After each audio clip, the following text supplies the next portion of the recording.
Hey, ladies and gentlemen, welcome to the second birthday, October 2nd, 2023 of All Emotion. That's Yeah, right. yeah. That's right. October 2nd, 2021, All Emotion came inception, had birth, and became this thing that we still are growing, working every day, learning from our learning experiences, aka mistakes.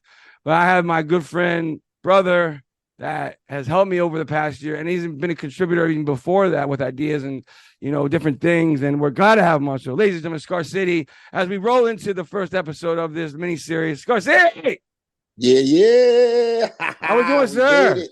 Yo, We made great, it. man. I'm happy. I feel blessed, man, that we made it for 2 years. Like that's an accomplishment. A lot of people give up. So I'm just blown away with overwhelmed with like gratitude. I appreciate it. And you know what? And it's okay to do this job. He does all these different things. He's a SME, a subject matter expert in music. He helps people when he has time and donates his time to help the community. So Scar City, what in your time and be able to fit All Emotion in, it's been a long time, but what does it really mean to you personally? So with all emotion for me, it's been a number of things. It has helped me, emotionally, dealing with my past, the trauma that I've dealt with. The episodes that I've done have been very therapeutic for me, kept me organized, kept me on track. So, what it means to me is it means a lot of things to me. It's not just about getting the followers or fans or listeners to listen in. It's also about changing people's lives. So I'm like I said in the opening, I'm filled with a lot of gratitude. We made some great accomplishments, and we've talked to some amazing people, and it's definitely helped me to maintain who I am and grow as a person. Again, I always say thank you to all of the people that have taken the time to interview with us and to get your message out to the world. Right. No. I appreciate that. What do you think overall differentiates All Motion, small, medium, large, big time, or even podcasts that are monetizing consistently?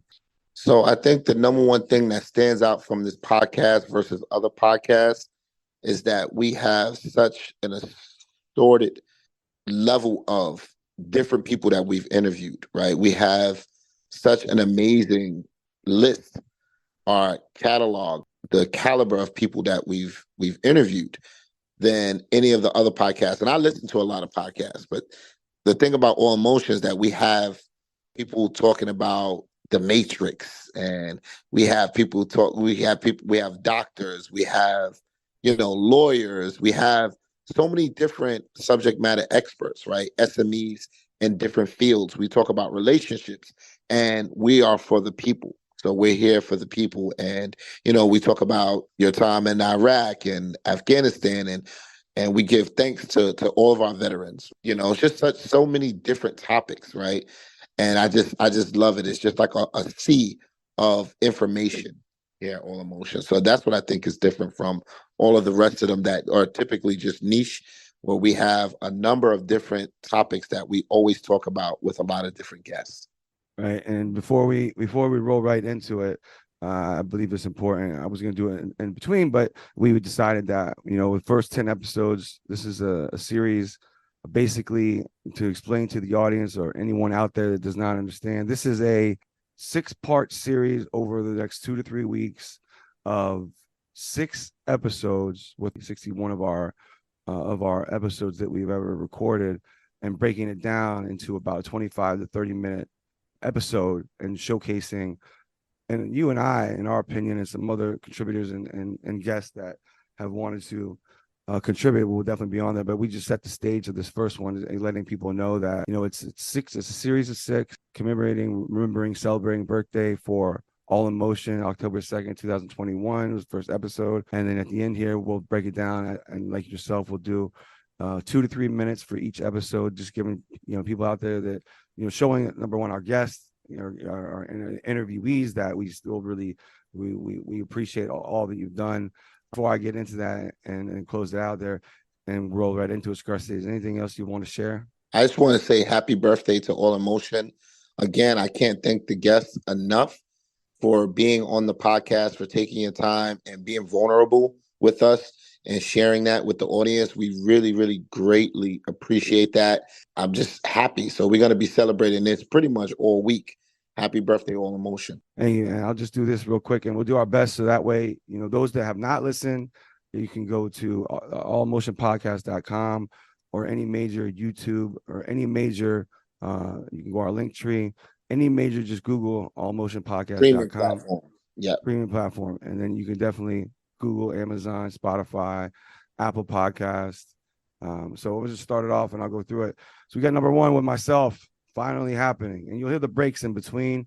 And then we actually have we have sponsors. I don't know, Scarcity, before I get into this, do you want to share about, maybe you don't have to say any names yet, but you want to share about, we actually do have a few sponsors recently that have, take that leap with us. Yeah, like you said, we don't have to say any names. We have 2 guaranteed sponsors. We're working on the 3rd one now and possibly a 4th. That's amazing that we have the sponsorship. That's something we've never had before. So if you're looking to get a sponsor for All Emotion, definitely reach out to us. allemotionpodcast.com is the website. You can hit us on Instagram at All Emotion Podcast. Definitely reach out to us. We also have a TikTok. Reach out to us and we'll definitely get in contact with you. Appreciate it. And I'm gonna say these episodes that way. Definitely a birthday from All Emotion, but these are the first 10 episodes that we'll be releasing. Thank you all. It's myself, finally happening. 2 with Jose Cordova, I'm here. Number 3, Katie Haight, pursuing a new journey. Number 4, Garrett Masterson, paying off your debt. Number 5, Juan Pereira, overcoming adversity. Number 6, veteran I served with in the military, my sergeant retired, Quan Martin, being a veteran. So Nicola from Clubhouse, ladies and gentlemen, being free. Number 8, part 1 with Brennan Inch, being disciplined. Number 2 with Brennan Inch, part 2, being disciplined. And number 9 to finish it out, Carl Oakley, sacrifice. So that's what y'all be hearing 2 or 3 minutes of in this first series of our celebration of the 2 years with All Motion. And lastly, before we close out, Scar said, anything you have to say, sir? No, I think you've captured everything. Amazing first 10 episodes, and let's keep it going. All right, sir. I look forward to it. I look forward to today and look forward to the future. So thank you so much, sir. Yes. Happy birthday, All Emotion.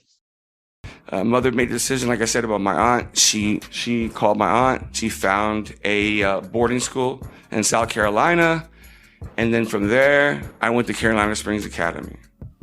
And that's a program that at that time was associated with WASP, Worldwide Association of Specialty Programs. And from there, it was people came in my bedroom, 2 gentlemen named Mr. Billy and Mr. Sean. They came in there and they took me out of my bed, took my shoelaces out, put me on a plane, and they flew me to Atlanta. I landed in Atlanta. From Atlanta, I was put in a truck. From that truck, I was driven to Carolina Springs Academy, and I got there, and I said, what's going on? And then one of the kids said, you're in a program. You're in boarding school. You're not going anywhere. And I broke down in tears. That was crazy for me. So my PTSD, what we'll get to here in a minute, doesn't stem necessarily from what I will be speaking about, the military. It stemmed earlier on in life. Being able to understand what happened there in that program, and then all the seminars that we went through, was very, very deep. They really do their best to bring it out of you. Like, seriously, it was crazy. I remember this dude from Brooklyn, and he came through. His life in Brooklyn, most people in the world couldn't even understand. But for some reason, him and I got along very well. He did what he had to do. And I remember him going through, he was that seminar ahead of me. I was in Discovery, he was in Focus Seminar. I ran away from that program, actually. When I ran away, it was crazy. It was in the beginning, and, I actually, made a choice. I said, I'm gonna run. So I ran with some guys, we ran away, we laid down, and we waited. Ants were crawling all over my body, flies. State police were there with dogs. They couldn't find us though. So we made it through, and I gave up to just gave up because I didn't want to continue this. This is crazy. So I gave up, called my mom. It was crazy. They let me call my mom, but I called her and I talked to her. And you know what I said? I said, you know what? I'm just going to work the program. I'm going to work it. So I worked it. I worked seminars. I did them. I went to school, worked it out. And then I finally graduated at the Parent-Child Seminar 2 out in San Diego, California, and graduated. Left. When I got out of the military, I got out with OTH. And I believe that a lot of people that served in the military and that didn't serve in the military need to really understand what that means. And so if you don't mind, would you please share with the audience that experience? So when I left the military, and I'm not going to sugarcoat nothing at all, I left out of the military with OTH. And so what happened in that? Is with marijuana. I had marijuana in my system, trying to plead, and as far as the love from what was given to me, it wasn't very high levels too as well. Honestly, just to be really honest, I've been trying to fight that situation amongst myself, and it just comes down to where, asking for help. And during that time, during that era, there was a lot of stuff that was affecting me. A lot mentally, emotionally too. I was, dealing with issues with my two oldest kids' mothers. I have 3 kids, and then for my 2 oldest kids' mothers, having to work things out, during that time, and then just being me, trying to reach out to individuals for help. And every time I would reach out to individuals, the first thing that they look at me is like, dude, you're like, what do you need help with? Right? Like, you're strong and whatnot. That's what they look at. They look at the physical aspect of an individual, which is kind of unfortunate nowadays. Once I got out of the military, it was really hard. Life was really hard, Jake. I'm not gonna lie to you. It was so hard. The extra hoops and loops that I had to do to get my benefits. And as far as getting a job too, well, I used to be creditable. You're speaking about the rating from the VA, correct? Yes. And they're credible. I want you to share, if you're okay with it, about the time that you had to sleep out of your car. If you're okay with talking about that, Jose. That's fine. I can definitely chime in on that now. I can say that right now. I can say that smiling, but as far as the experience back then, it was very hard. I never thought especially having the OTH too as well. Oh, and this is in the wintertime too as well. So so as far as having to save gas and then save the battery too as well, beyond the point of being humble. But it hurt. It definitely hurt. It scared the hell out of me too as well, because I didn't know what to expect. I did not know what to expect at all. It definitely affected me so much too as well. And then during that time, again, I'm paying child support too as well. Just adding that on there too as well. It's a lot. It's a lot of those factors to the point to where it came down to where I had no choice to either pay my child support or pay rent. I didn't have money to even, find a place to stay, and even looking for a place to stay, it was hard too as well, because for me, I would go and apply, for a room, even if just even a room, just to look for a room. I go on Craigslist, and that's Craigslist, just trying to find a room. So difficult, having to go through it 6, 7, 8 times to different individuals trying to. It's crazy, man. You're a veteran. Yeah. A combat veteran. Like that too as well. Beyond the point of being humble. But it hurt. It definitely hurt. It scared the hell out of me too as well, because I didn't know what to expect. I did not know what to expect at all. You got to go all or nothing. It's take the jump, and that's what I decided to do. So even though I was doing well in hair, I just said, you know what? I'm going to go into this. I'm going to give it my all, just like I did when I moved out here. Like, I did not want to fail. I'll always fail forward, but I'll never fail. That's kind of the gist of that. Like your career and people making that decision, pursuing your journey. So for you, not just in your career, but looking at other adventures and other goals in your life, like going back to the overall. Can you dive a little bit more in depth with that? Sure, absolutely. So obviously, I just had this number in mind as a young girl. I was like, I want to make $250,000. Like, that's a year. Like, so money was important? Yes, money was important, but it was also important because my brother's a single dad, and I knew those kids never had their mom, and I always wanted to help them too. So it was always like, how am I going to help with college? How am I always going to be able to pay for sneakers, new school shoes, this, that, Christmas gifts? Like, even though I didn't have, children of my own going into it, I just wanted to be able to take care of them as well. So money was part of that, obviously, right? But it really is, my big why is my family. My nieces and nephews, my siblings. I am the youngest of 4, so how am I going to take care of my parents when that day comes? So really, my family is my big why, which is probably everyone's, but that's what made me dig so deep. And when I started in real estate, so if somebody's looking to actually get into real estate or leave a really good career that they do enjoy, because if somebody were to ever ask me, it wasn't that I didn't enjoy my career in hair. It was more, how can I give more to my family? How can I make more so that I can give more?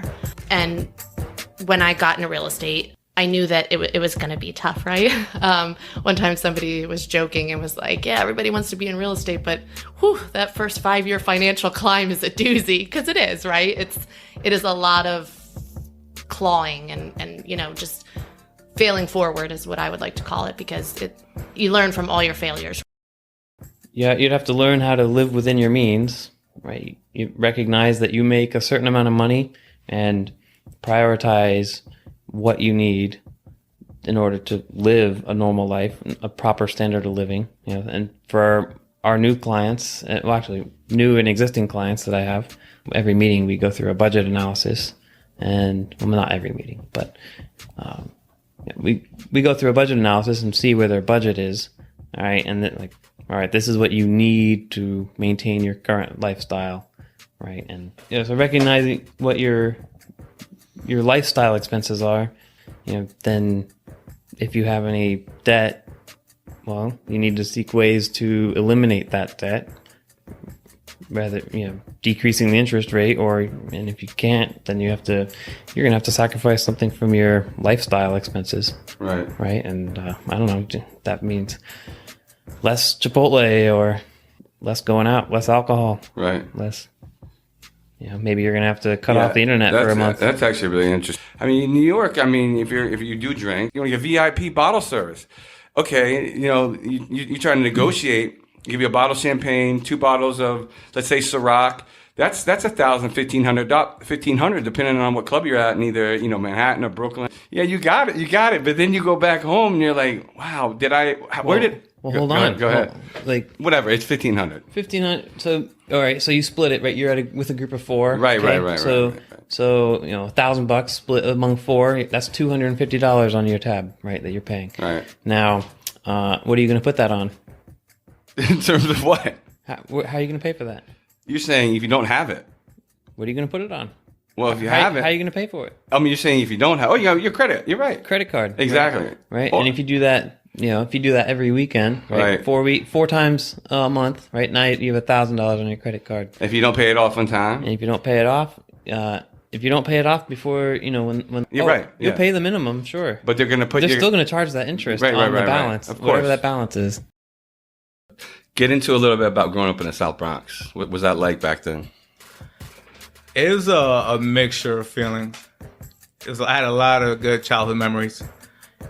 One thing about the Bronx is it really kept me on my toes. They don't call it a concrete jungle for no reason.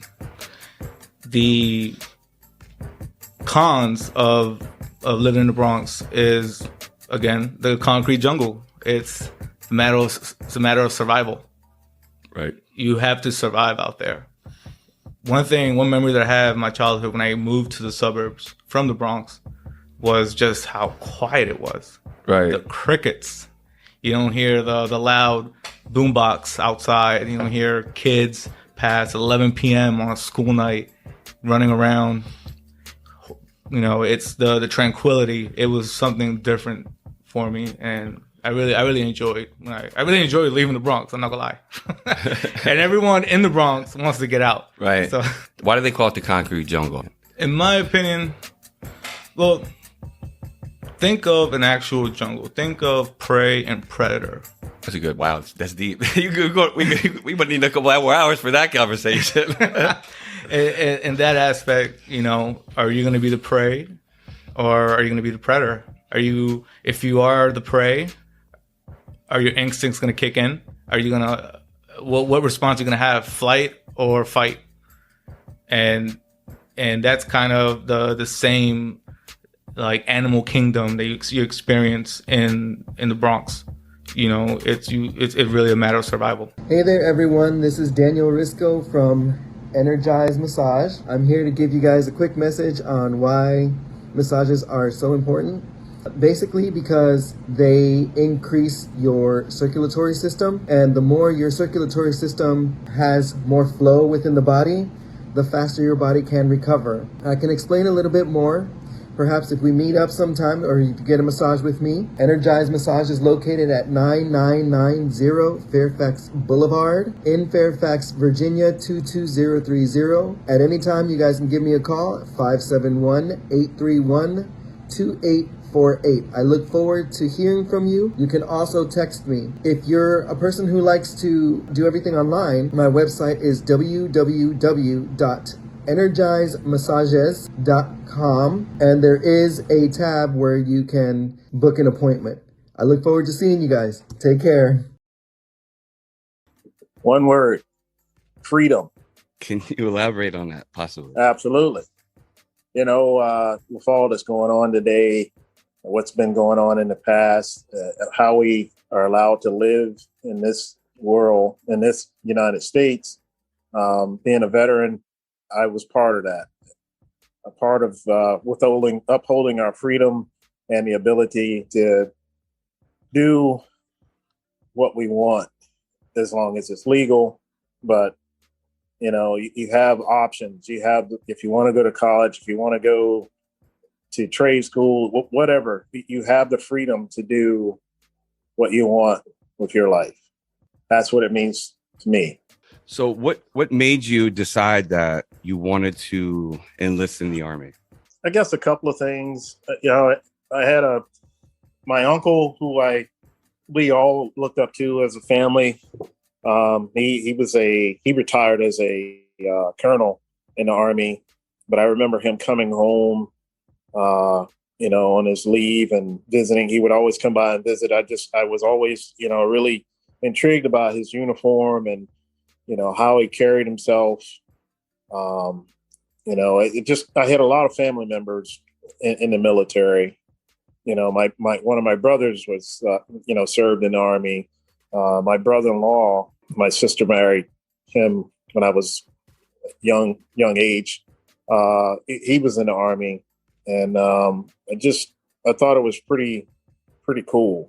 Although I must admit, I was looking at joining the Marines at one time, and I'll just say my one cousin, he was a year behind me. I decided to go to college before I joined the military. I did college for 2 years, but before we get into that, he joined the Marines.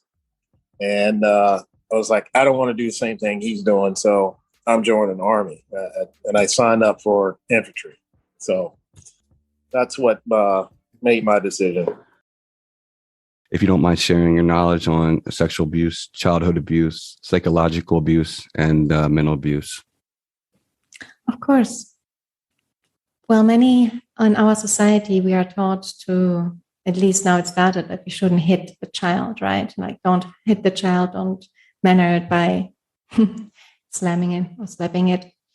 But we're not told about the psychological abuse, right? So sometimes as a child, I had, maybe it sounds twisted what I say now, but I had the honor to experience the full plate of abuse you could have. I had psychological abuse, physical abuse, sexual abuse. And so I am very rich, very wealthy in those experiences, which made me the person who I am. Of course, somebody would say, would you ever, if you could change your past, would you?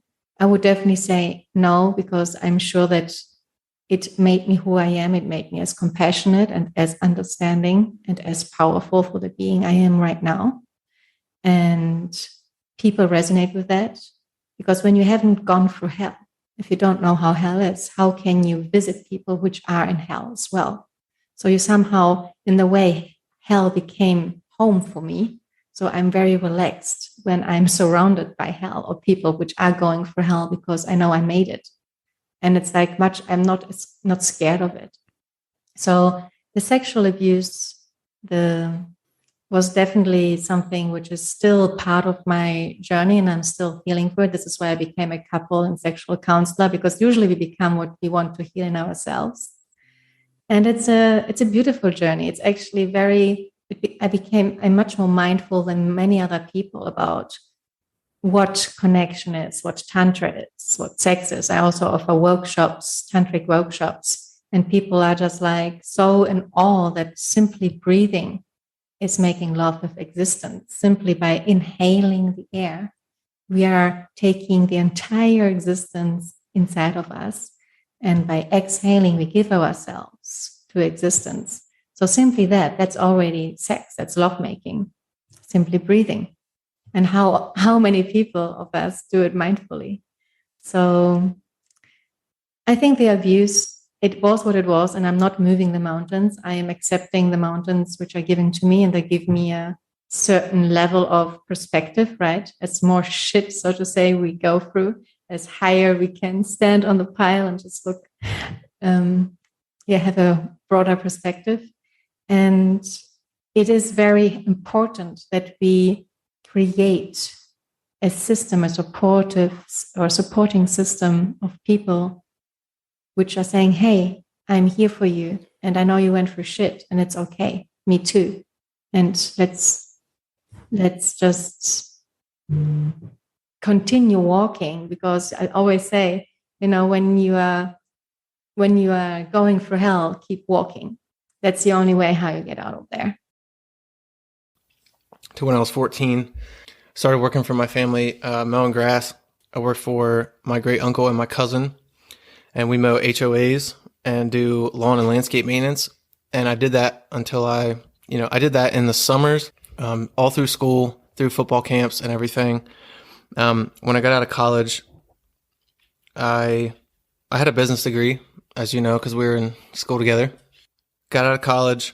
I did a couple sales jobs because, what gets jammed down your throat is you gotta go get this degree, and you gotta do things a certain way. You need to get your degree, you need to get in ground floor at a big, corporate firm, and then work your way up and, be this 6-figure guy. But my cousins, they had a different plan. They're just hardworking guys that grind every single day. And I seen that, and I worked side by side with my cousin every day for 8 to 10 years. And then when I got out of college, I went and I looked for these jobs that I was told would be available with a degree, and was kind of disappointed, honestly. When I got out, I had a bachelor's degree. I had basically straight A's in college, and no one really seemed to care what I had done in school. But my cousins talked to me and they said, hey, we want you to come back and be a manager at our family landscape company. We had several very large maintenance accounts, and I knew all the accounts, and the people all knew me from being around. And they said, hey, why don't you come on? We'll have you be an account manager. And I started building these relationships. And I ended up working for my cousins for 3 to 4 years.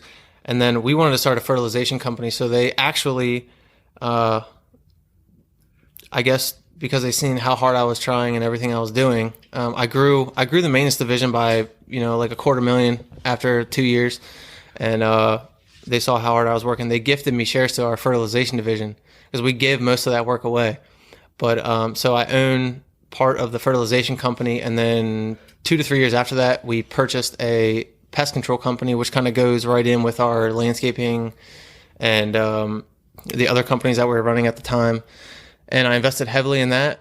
And that was the last time you and I talked, that I owned the 30% of the pest control company and 10% of the fertilization company. The way discipline tied into that is that if I had come back from college, I could have easily failed at that job.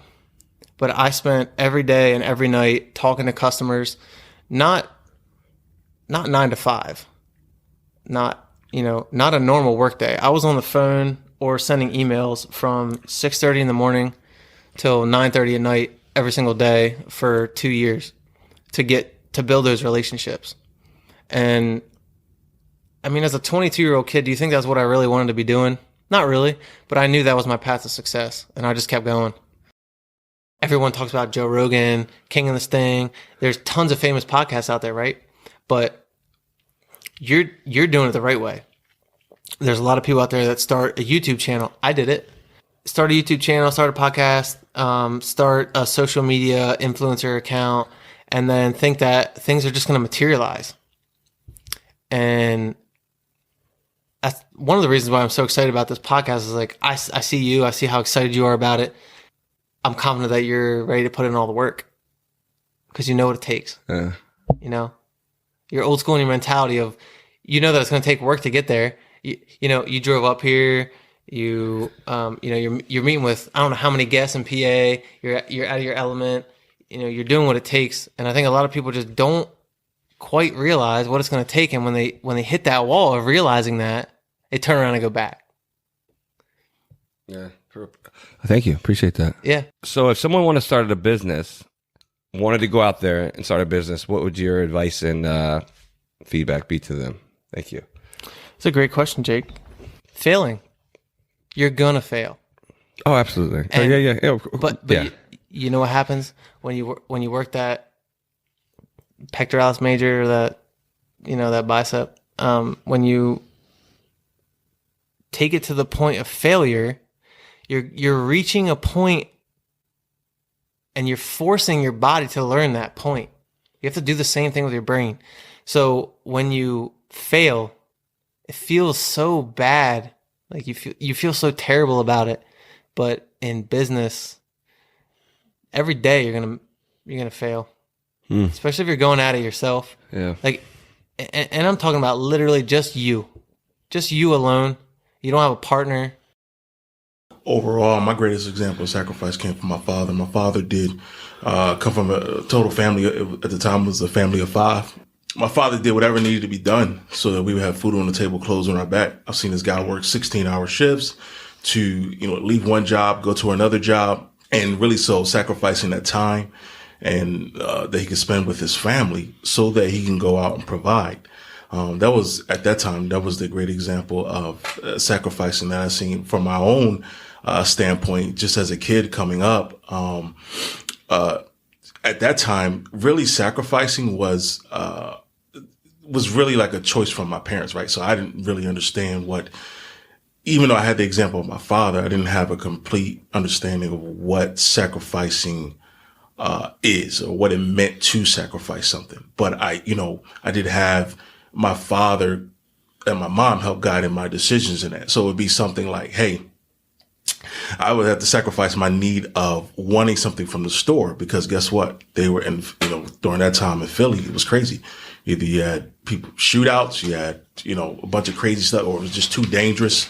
The things that were, the events that were taking place, around in the city, drugs and all types of other stuff. So serving is best. And it takes sacrifice to serve, because you're giving something of yourself to someone else. So, for me, it is, for my wife and I, or for me, it is, it is resources, could be money, could be time. The result of that is not for us to get a light shined on us, but to help it's helping that individual or family or organization, or something along that line. Wow.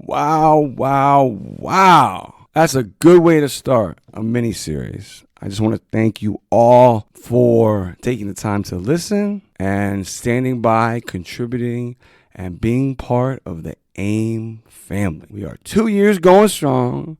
It's our birthday today. Like I said again, this is episode 1 out of 6. So that means over the month of October, we have 5 more to go. Please, if you have not listened to all of the All Emotion episodes, we capture all of the, in our opinion, some of the best moments. 10 guests, 3 to 4 minutes each, 6 episodes, 61 episodes over the course of 2 years.